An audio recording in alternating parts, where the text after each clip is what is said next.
Now, U.S. Secretary of State Marco Rubio is in India on a high-level diplomatic visit. After visiting Kolkata, he's now in the national capital, New Delhi, where he is scheduled to call on Prime Minister Modi. His visit to India comes at a sensitive time in the U.S.-India ties. After a short Kolkata visit, Marco Rubio arrived in New Delhi, where he was received by Additional Secretary Nagaraj Naidu. Trump's top diplomat will meet India's Prime Minister at Seva Teerth in New Delhi. High-stakes talks focused on shoring up strategic, economic and energy ties between both the countries are expected. And according to reports, the two leaders will also discuss about the situation in West Asia and its impact in the region. Rubio will also deliver remarks at a U.S. embassy, support an ex-building dedication ceremony, and attend a Roosevelt House reception hosted by the U.S. ambassador to India, Sergio Gore. On a visit to India till May 26, the U.S. Secretary of State will hold talks with India's External Affairs Minister, S. Jaishankar, tomorrow and celebrate the 250th anniversary of the signing of the Declaration of Independence at the U.S. Embassy. On Monday, Marco Rubio will visit Agra and Jaipur, where he will then return to New Delhi for the Quad Foreign Ministers meeting on Tuesday. Now, earlier in the day, after attending NATO talks in Sweden, Rubio had arrived in Kolkata in West Bengal, where he was received by U.S. Ambassador into India, Sergio Gore.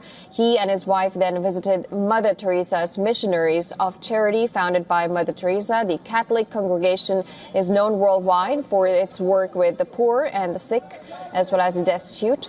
Marco Rubio then paid tribute to the tomb of the Nobel laureate, who was canonized by a saint by Pope John Paul II. Marco Rubio also toured the place where she lived and worked. In a social media post, Rubio said that he was honored to visit the Missionaries of Charity and pay homage to Mother Teresa's legacy and see the living example of the Catholic faith in action.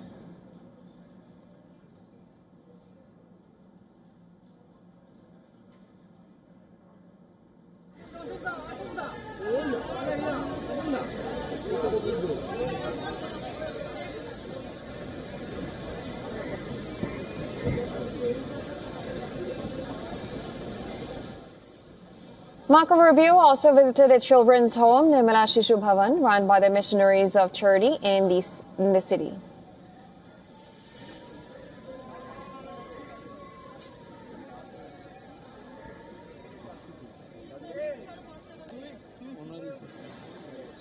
Ahead of his visit, Rubio said the U.S. is ready to sell India as much energy as it is willing to buy. He has described India as a great ally and partner. Rubio's remarks are part of a broader effort by Washington to pressure India at a time when both the sides are trying to manage new strategic and political differences.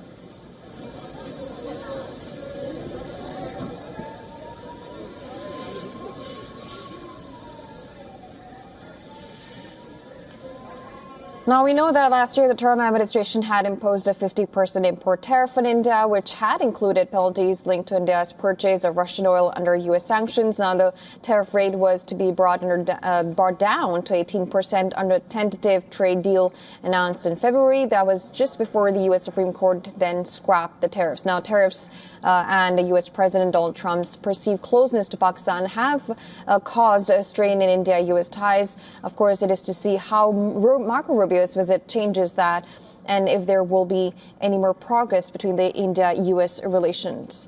Now, in Rubio, he's of course in India for 3 days. He has already visited Kolkata. He's now in New Delhi for talks with Indian Prime Minister Narendra Modi. And while joining us now on the broadcast is our Assistant Editor of Foreign Affairs, Seva Teerth. Seva, thank you so much for joining us. What we know is, of course, that Marco Rubio is now in New Delhi. He will be, of course, having a talk with the Indian Prime Minister. According to you, what is the top themes or agendas that will be in discussion between the two leaders? Well, essentially, focus will be on the broader relationship. Marco Rubio is keen that India buys energy from United States. There is also focus on the defense aspect of the relationship. There's focus on the technology aspect of the relationship. And also in terms of the geopolitics, India is seen as an important partner But of course, all this will have a backdrop of Islamabad and Washington engagement. Donald Trump clearly terming Mr. Munir as his favorite field marshal, and also in terms of the insults of last several months that Donald Trump has been throwing at India, but India along with other countries as well. Now we know that tariffs were imposed in the past.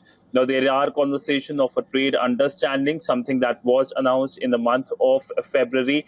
But at a time when the world is going through a lot of changes, India-US relationship clearly have more thorns than more convergences. And that is something that will be, of course, on the table when there will be conversations. Both today when Marco Rubio calls on the Indian Prime Minister, and tomorrow when he holds talks with the Indian External Affairs Minister, Dr. S. Jaishankar. There is expected to be a press conference as well. And of course, Quad remains the big focus. Also, questions on Quad. Quad, while this is a grouping that started with all fanfare, it looks like it has lost the steam as there hasn't been any summit last year, and there is no a word on if the summit happens this year. Absolutely. I was actually going to come to that on Quad because, of course, as you had mentioned, it did not happen last time. But we have the leaders from Japan and Australia also. They're the foreign ministers. Of course, we'll have to wait and see what kind of talks happen. Siddhant, of course, will be connecting back with you as and when we get more updates. Thank you so much for joining us.